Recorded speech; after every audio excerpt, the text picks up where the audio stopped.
श्रीमद भागवताची कथेला प्रारंभ करतो। श्रीमद भागवताची कथा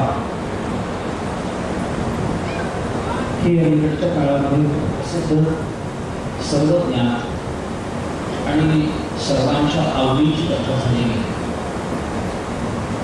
भगवान श्रीकृष्णाचं चरित्र भागवतामध्ये भगवान श्री शुकाचार्य परीक्षितेला सांगतात, व्यास महर्षींनी 18,000 श्लोकामध्ये भागवताची कथा आपल्याकरता संकलित करून ठेवलेली आहे। या कथेमध्ये भगवंताचं चरित्र आहे, या कथेमध्ये भगवंताच्या नामाचं महात्म्य आहे, या कथेमध्ये भगवंताच्या रूपाचं महात्म्य आहे, या कथेमध्ये भगवंताच्या स्वरूपाचं चिंतन आहे, या कथेमध्ये आत्मकल्याणाचा विचार आहे। श्री भागवत कथा ही कशाकरता सांगितली गेली त्याचे हेतू काय आणि नियमाने आपण ती का ऐकावी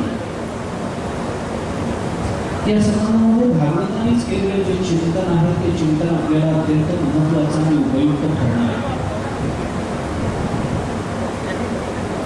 मानवी जीवनाच्या आत्यंतिक कल्याणाचा विचार करणारी ही कथा मानवी कृतार्थतेचा निश्चयात्मक तत्वनिष्ठ मार्ग सांगणारा भागवत नावाचा ग्रंथ आहे। मनुष्य आपल्या जीवनामध्ये स्वकल्याणाचा जो विचार करतो तो आपल्या बुद्धीच्या पातळीवर, आपल्या अनुभवाच्या पातळीवर, संसाराच्या संबंधानं, आपल्या जीवनाच्या संबंधानं अंतर्मुख जेवढा विचार करणं माणसाला शक्य तेवढ्याच पातळीवर मनुष्य आत्मकल्याणाचा विचार करत असतो, धन्यतेचा विचार करत असतो। परंतु भागवत धन्यतेचा जो विचार सांगतो तो वेगळा विचार आहे। मनुष्य आपल्या जीवनाच्या धन्यतेच्या भिन्न कल्पना करतो। संपत्ती, संतती, सत्ता, आयुष्य, ऐश्वर्य एवढ्याच गोष्टीवरून आपल्या जीवनाची उत्तुंगता आणि सफलता आणणारा माणूस या मानवी दृश्य जीवनाच्या नंतरही आपल्या जीवनामध्ये काही शिल्लक राहतं याचा विचार करत नाही। त्याला असं वाटतं की डोळ्याला दिसणारं आणि आपण जगलेलं एवढं जीवन एवढंच मानवी जीवन आहे। परंतु या स्थूल देहाचा त्याग केल्यानंतरचंही काही जीवन असतं आणि ते जीवन आता अनुभवाला आलेल्या दृश्य जीवनापेक्षा अधिक महत्त्वाचं असतं याची कल्पना दुर्दैवाने माणूस करू शकत नाही। डोळ्याला दिसणाऱ्या विषयांच्या पलीकडे जाऊन विषयाच्या त्यागात सुख असतं, माणूस कल्पना करू शकत नाही। स्थूल देहाच्या पातळीच्या पलीकडे जाऊन मानसिक पातळीवर, बौद्धिक पातळीवर काही सुखाचं संपादन करून घेता येऊ शकतं, मनुष्य कल्पना करू शकत नाही। भोगाखेरीज भोगाच्या पलीकडे जाऊन भोगाच्या त्यागामध्ये एक वेगळं समाधान असतं, जे समाधान बाह्य कोणत्याही गोष्टीवर अवलंबून न राहता केवळ आपल्या अंतःकरणाच्या स्थितीवरच अवलंबून असतं, याचा विचार मनुष्य करत नाही। आपल्याला वर्तमानात प्राप्त झालेले भोग आणि वर्तमान काळामध्ये वेळ हातात कमी आहे या कल्पनेपोटी जेवढे भोग भोगता येतील तेवढे भोगावेत आणि त्याकरता आपलं आयुष्य खर्च करावं इतकाच विचार मनुष्य करत असेल तर सामान्य प्राणी आणि मनुष्य प्राणी याच्यामध्ये भेद राहणार नाही। एखाद्या कुत्र्याच्या समोर आपण 2 भाकऱ्याच्या ऐवजी 10 भाकऱ्या टाकल्या तर उद्या आपल्याला मिळेल की नाही या भीतीपोटी आता पोट भरलेला असताना सुद्धा तो खातो। जेवढे भोग वर्तमानात भोगता येतील तेवढे भोगण्याचा प्रयत्न करतो, पण भविष्याचं चिंतन करत नसेल तर मनुष्य तर प्राणी आणि मनुष्य प्राणी याच्यामध्ये कोणताही भेद करायला शास्त्र तयार नाही। आहार निद्रा भरभरितुनांच सामान्य वेतत पशुधन नराणां ज्ञान हेतू अधिको विशेष ज्ञानेन पशुभिः समानः असं म्हटलं आहे की सामान्य माणूस मनुष्य प्राणी आणि मनुष्येतर प्राणी याच्यामधला काही भेद आपल्याला दाखवून दिलेला आहे. आध्यात्मिक ग्रंथ आध्यात्मिक विचार ज्या पातळीवरून मानवी जीवनाचा विचार मांडतो त्या सगळ्या भूमिका जर आपल्याला आता मांडायच्या नसल्या तरी सगळ्यात पहिल्यांदा आपण माणूस आहोत याची जाणीव माणसाला झाली पाहिजे.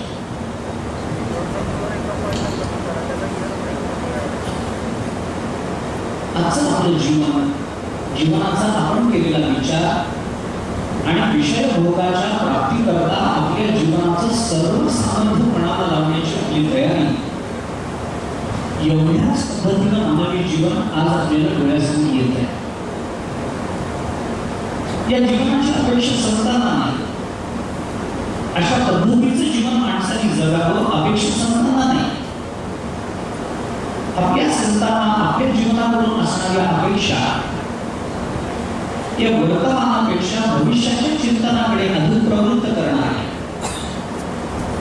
आज आमच्या जीवनामध्ये काय आहे याचा विचार जरी महत्वाचा असला तरी आज आमच्या जीवनामध्ये काय आहे त्याचा उपयोग करून आमचं भावी जीवन आम्ही कोणत्या अर्थाने संपन्न करणार आहोत याचा विचार जास्त महत्वाचा ठरतो. आपल्याला दोन्ही ठिकाणी शास्त्र बोलतो.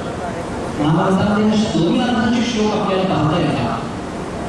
काही ठिकाणी सांगितलं भविष्याचा भूतकाळाचा विचार करू नका, वर्तमानात जगा. आणि काही ठिकाणी आपल्याला सांगितलं नुसत्या वर्तमानात जगू नका, भविष्याचं चिंतन करा. नुसत्या वर्तमानात तर बैलही जगतो, नुसत्या वर्तमानात गाढवही जगतं. तुम्ही जगता नवल का? भविष्याचा विचार करा. आपल्याला काय प्राप्त करून घ्यायचं आहे, जे प्राप्त करून घ्यायचं आहे त्याची साधन परंपरा आज आपल्या हातात कोणती आहे याचा विचार आपण केला पाहिजे. आणि त्या दृष्टीने आपलं जीवन मानवी म्हणून जरी आकाराला आलेलं असलं तरी ते संत जीवनाचा आदर्श डोळ्यासमोर ठेवून त्या दिशेने प्रवृत्त झालेलं असलं पाहिजे ही संतांची तुमच्या माझ्या जीवनाकडून अपेक्षा आहे. माणूस म्हणून जन्माला यावं पण संत म्हणून जगताच्या उपकारासाठी आपण शिल्लक राहावं ही संतांची आपल्याकडून प्रांजळ अपेक्षा आहे. माणूस म्हणून जन्माला आलो, माणूस म्हणून जगलो आणि माणूस म्हणून मेलो, वाईट नाही. पण माणूस म्हणून जन्माला आलो, परमात्मा पदाकडे वाटचाल केली आणि संत बनून जगतावर उपकार करण्याकरता शिल्लक राहिलो ही सर्वश्रेष्ठ अवस्था मानवी जीवनात प्राप्त झाली पाहिजे. या दृष्टीने आपल्याला काय करता येईल, आपलं जीवन कोणत्या अर्थाने संपन्न करता येईल. केवळ लौकिकामध्ये प्राप्त होणाऱ्या पदपदांच्या अपेक्षेमध्ये, लौकिकामध्ये प्राप्त होणाऱ्या संपत्तीच्या अपेक्षेमध्ये आपल्या जीवनाचा विनियोग आपण करत असू तर आज जगतामध्ये असे अनेक संपन्न व्यक्तिमत्व आहेत की जी व्यक्तिमत्व संपत्तीने उत्तुंग आहेत पण अंतःकरणामध्ये समाधान नाही. यापेक्षा अशी काही मंडळी आपल्याला दिसतात की तशा अर्थाने लौकिक संपन्नता काही नसते पण अंतःकरण खूप समाधानी असतं. खूप समाधानाने जीवन ते जगतात. अशी कितीतरी उदाहरणं आहेत. मला तुलनात्मक विचार आपल्या समोर मांडायचा नाही. सत्ता, संपत्ती, संतती, ऐश्वर्य, आयुष्य या सगळ्याच्या प्राप्तीला जर मानवी जीवनाची धन्यता मानायची असेल तर संपन्न मनुष्य सुखी का नाही, संतती असलेला मनुष्य सुखी का नाही आणि संतती नसलेला मनुष्य सुखी का नाही. ऐश्वर्यात राहणारी माणसं रात्री सुखानं झोपू का नाही शकत. कितीही मोठी सत्ता हातात आली तरी अंतःकरणातल्या आकांक्षा इच्छा थांबत का नाही. याचं महत्वाचं कारण हेच आहे. आम्ही ज्याला जीवनाची धन्यता म्हणतो ती धन्यता एका अंशामध्ये जरी पूर्ण होत असली तरी अनेक अंशामध्ये ती अपूर्णच असते. सत्ता मिळते पण ऐश्वर्य मिळत नाही, ऐश्वर्य मिळतं पण संपन्नता प्राप्त होत नाही, संपन्नता असते पण संतती नसते. एका अंशामध्ये निर्माण होणारी पूर्णता अनेक अंशातली अपूर्णता आपल्या दृष्टोत्पत्तीला आणून देत असते आणि ती अनेक अंशातली अपूर्णता आपल्याला रात्री झोप लागू देत नाही.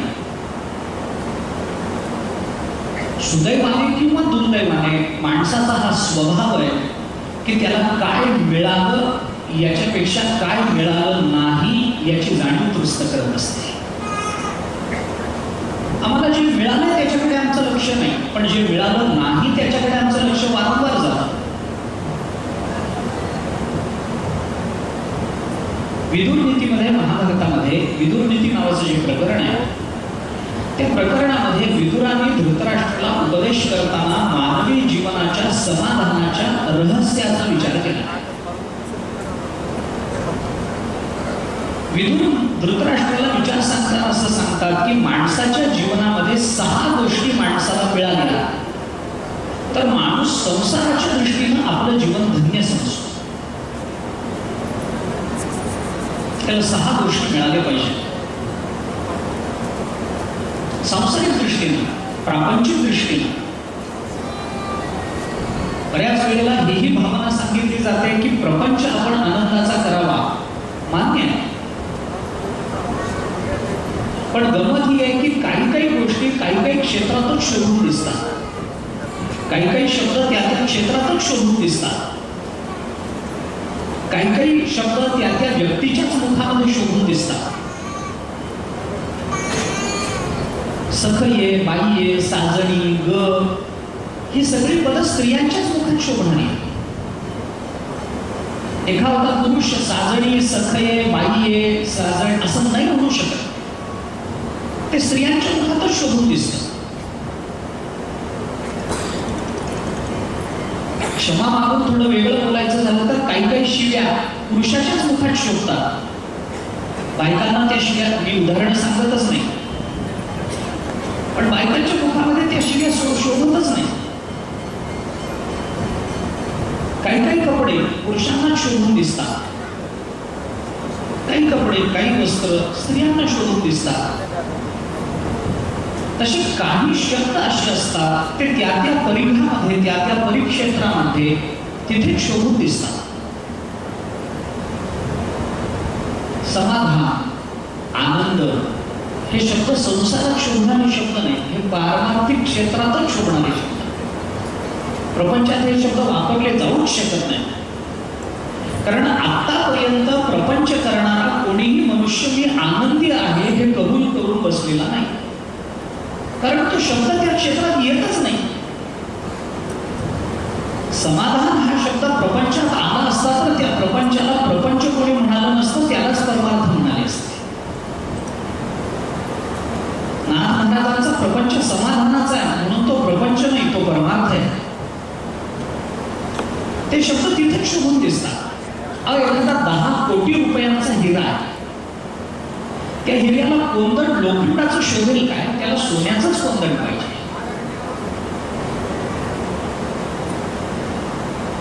वाघिणीचं, सिंहिणीचं दूध ते सामान्य पात्रामध्ये थांबत नाही.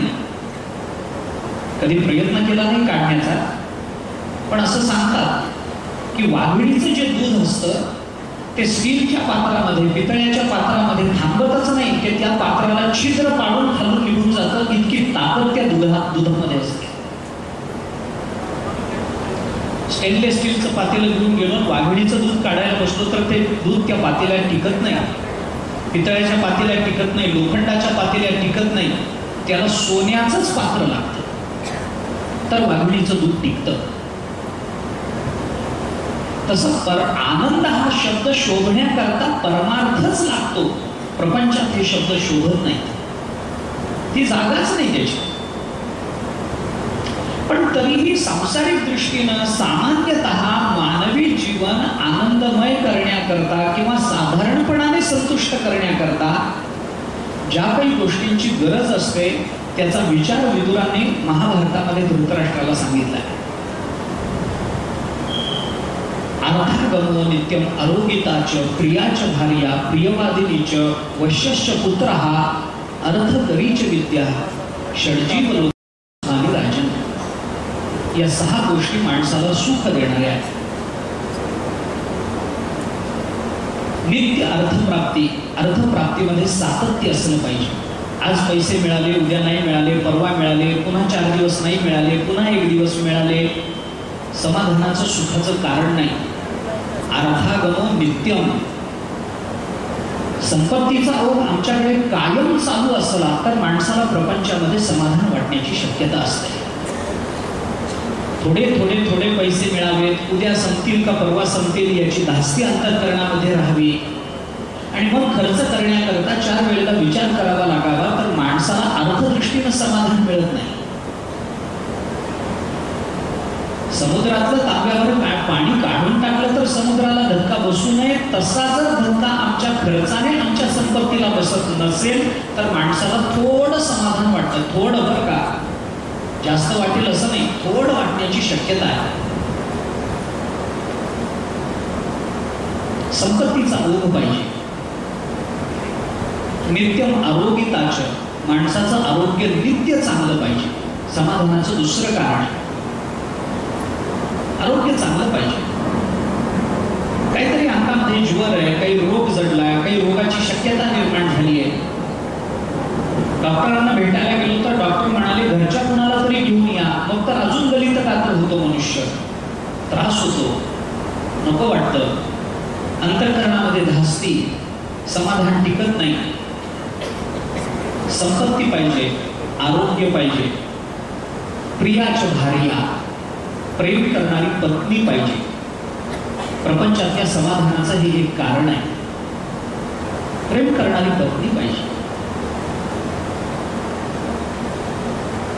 प्रिय वादिनीच, नुसती प्रेम करणारी चालत नाही, गोड बोलणारी सुद्धा असावी लागते. अंतःकरणातलं प्रेम प्रत्येक वेळेला चांगल्या शब्दातच प्रकट होईल सांगता येत नाही. उन्हात खेळणाऱ्या मुलाला आई म्हणते उन्हात नको सावलीत मर,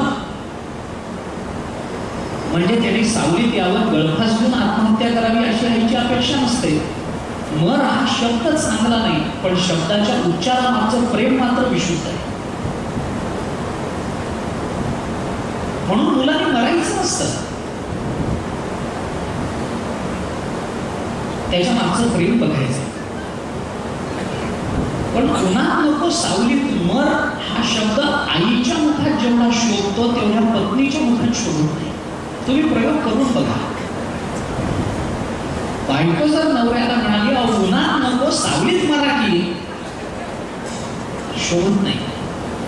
जशी प्रियाची भार्या लागते तशी प्रिय वादिनीची लागते. ती गोड बोलणारी असली पाहिजे. तिचं प्रेम चांगल्या शब्दात अभिव्यक्त झालं पाहिजे, तर माणसाला लग्न केल्याचा आनंद मिळतो, तर संसाराचा आनंद मिळतो, समाधान वाटतं. थोडं बाहेर मान्यता आहे, प्रतिष्ठा आहे, संपत्ती आहे, सत्ता आहे, पण घरी आल्यावर बायको जर अपमान करत असेल तर माणसाला तेवढ्या अंशातलं समाधान बाकीच्या सगळ्या समाधानाचा बाद करणार होतं. तेवढ्या अंशातलं असमाधान.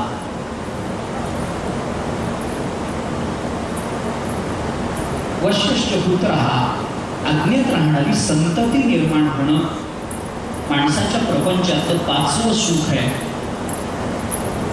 आणि अर्धकरीची विद्या, आणि जी विद्या आपण शिकतो त्या विद्येने आपला उदरनिर्वाह चालवून देणं, म्हणजे आपल्या उदरनिर्वाहाकरता त्या उदरनिर्वाहाचं प्रशिक्षण आपल्याला मिळणं, हे प्रपंचातलं 6वं सुख मानलं गेलं.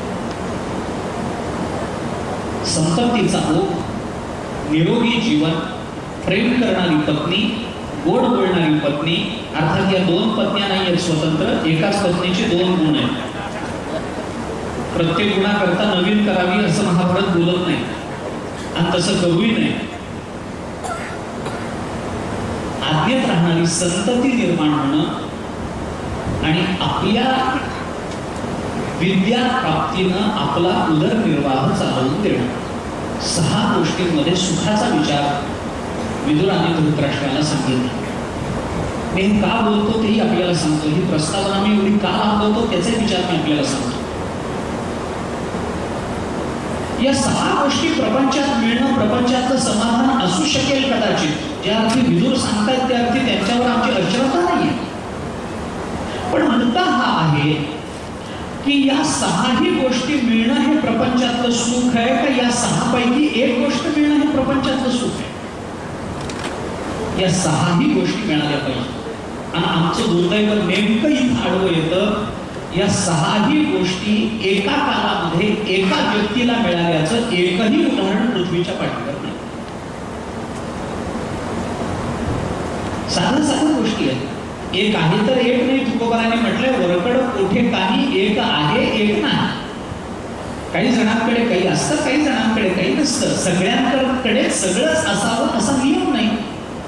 अशी प्रकृती नाही असा निसर्ग नाही.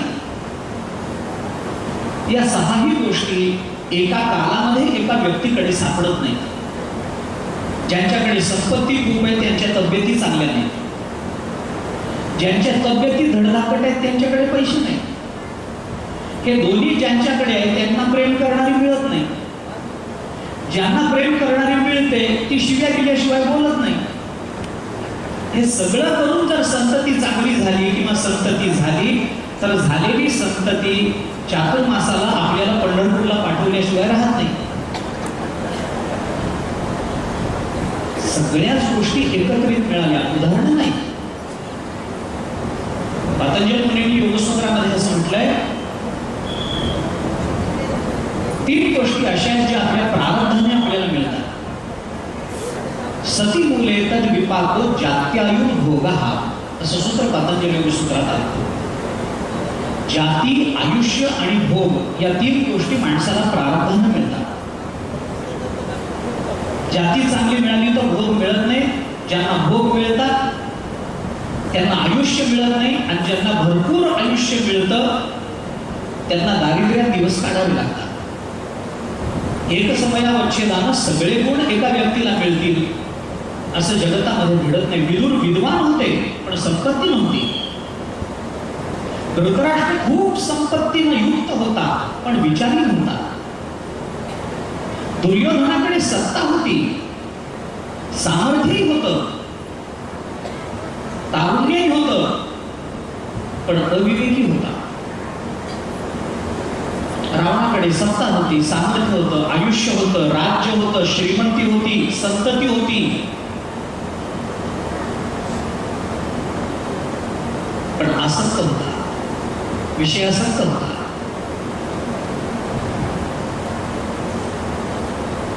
कुंभकर्णाकडे हे सगळं होतं, तो विषयासक्त नव्हता पण आळशी होता.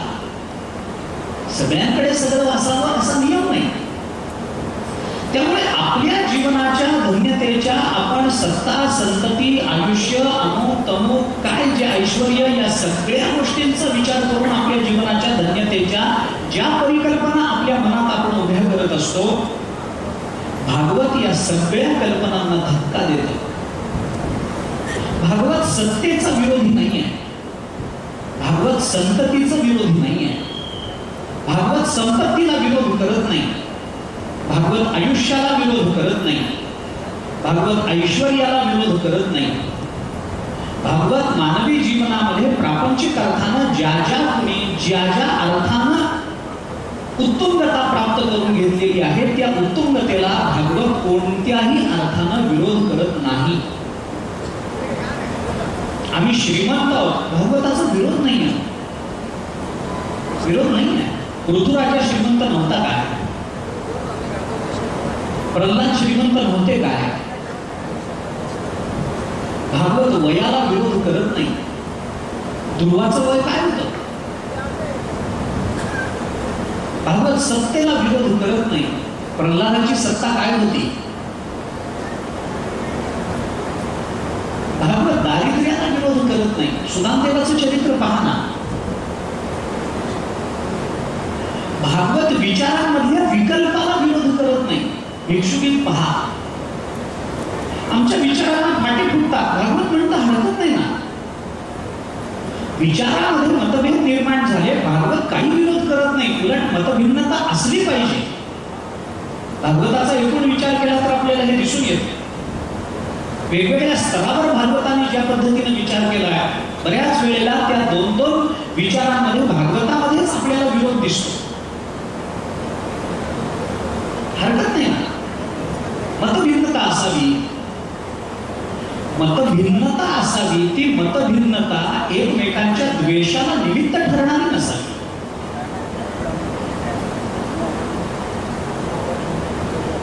भक्तीच्या बाबतीमध्ये अनेक मतभेद आहेत. भक्ती कशाला म्हणावं, वेगवेगळे लोक वेगवेगळ्या भूमिका मांडतात, तर सगळेच विद्वान आहेत. नारद महर्षींनी सगळ्यांचाच विचार मांडला नाही का भक्ती सूत्रामध्ये.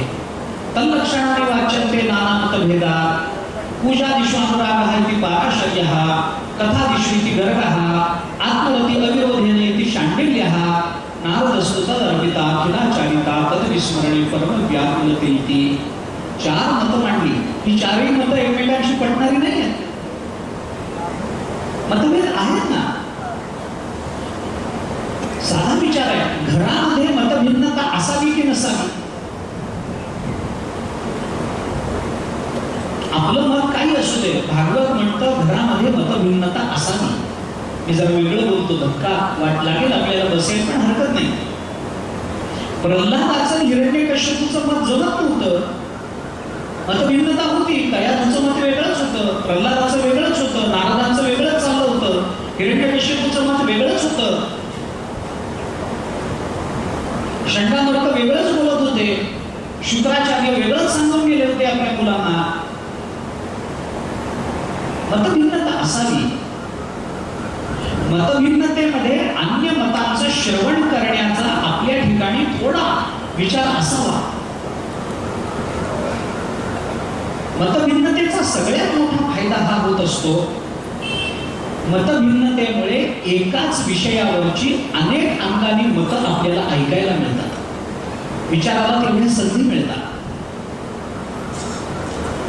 मतभिन्नतेची एकवाक्यता अंततोगतवा झाली पाहिजे हा आग्रह ठेवून मतभिन्नता असावी, मान्य आहे. भागवत मतभिन्नतेला विरोध करत नाही, भागवत वयाला विरोध करत नाही, भागवताने आपण कमावलेल्या संपत्तीला कधी विरोध केला नाही, भागवताने आपल्या उरलेल्या आयुष्याला कधी कुणाच्या दावणीला बांधण्याचा प्रयत्न केला नाही, भागवताने आपल्या सत्तेला कधी विरोध केला नाही, भागवताने आपल्या ऐश्वर्याला कधी विरोध केला नाही. पण भागवताचा आग्रह एवढाच आहे मानवी जीवनाच्या धन्यतेच्या बाबतीत.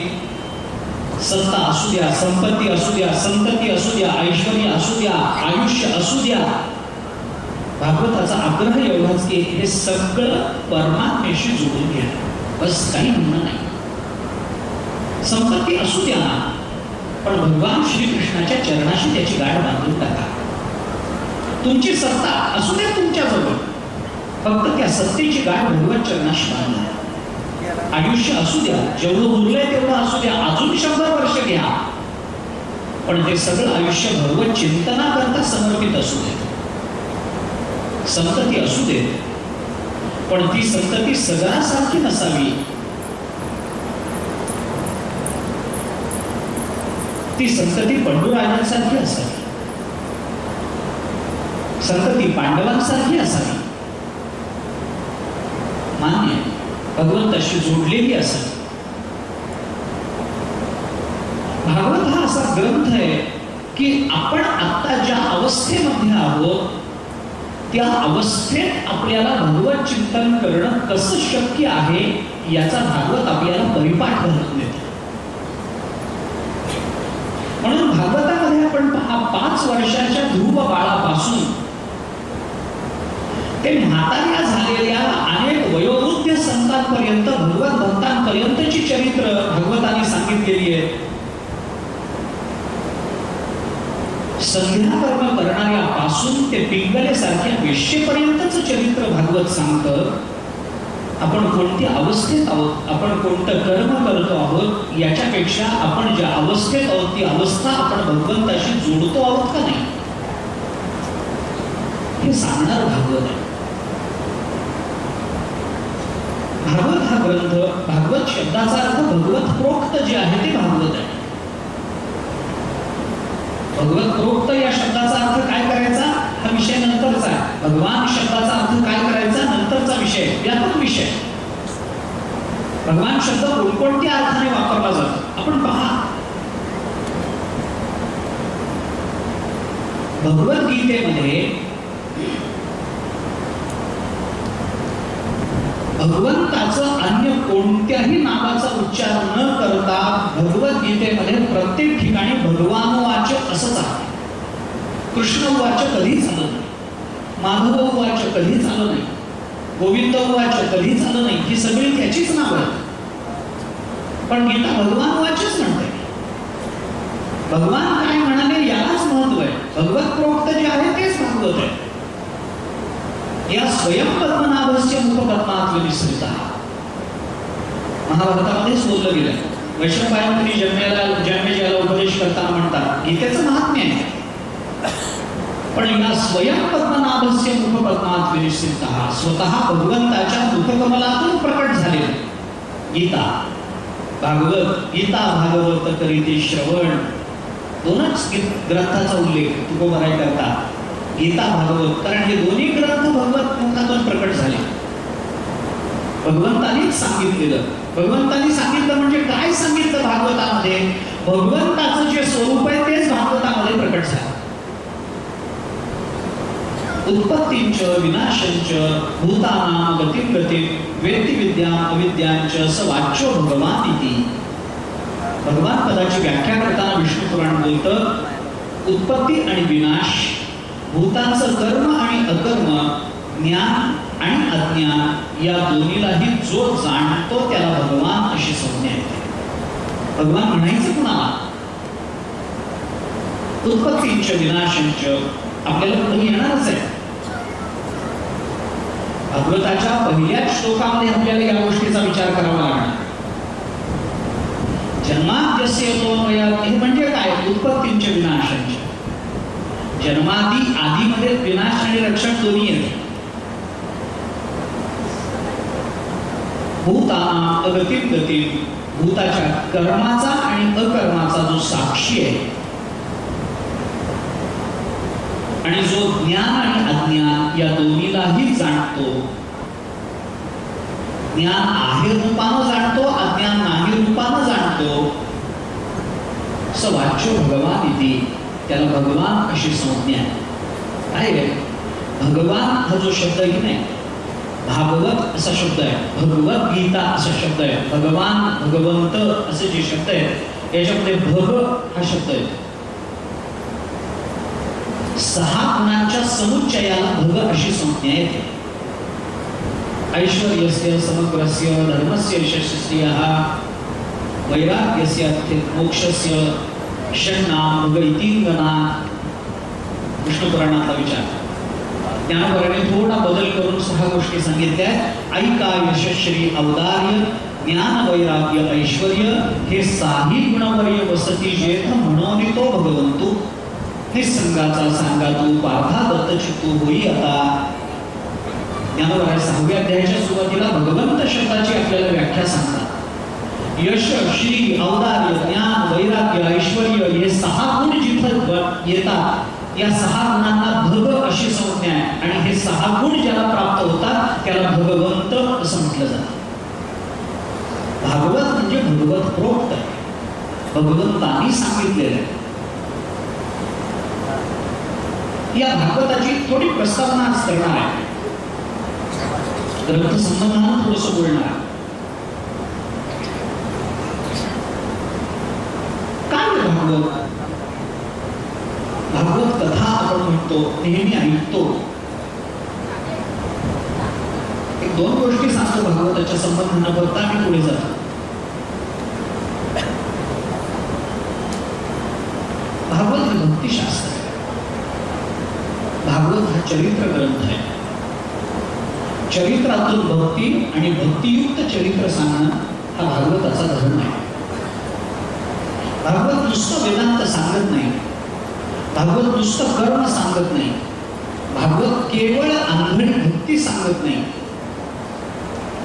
त्या भक्तीला चरित्रात्मक प्रमाण देऊन आपल्या इतिहासाची वैभव, आपल्या इतिहासाची संपन्नता, आपल्या इतिहासाचं वैभव, आपल्या पूर्वपुरुषांच्या अंतःकरणाची व्यापकता, सखोलता, सघनता भागवताने आपल्याला दाखवून दिली की भागवत कथा आपण याला कथा म्हणतो. काय कथा हा जो शब्द आहे की नाही, कथा या शब्दाचा सहसा अर्थ केला जातो कहाणी, गोष्ट. मी तुम्हाला एक कथा सांगतो असं म्हणलं की गोष्ट सांगतो, कहाणी सांगतो, एवढाच अर्थ आहे कथा शब्दाचा. एरवी एवढ्याच अर्थानं कथा शब्द वापरलाच जातो.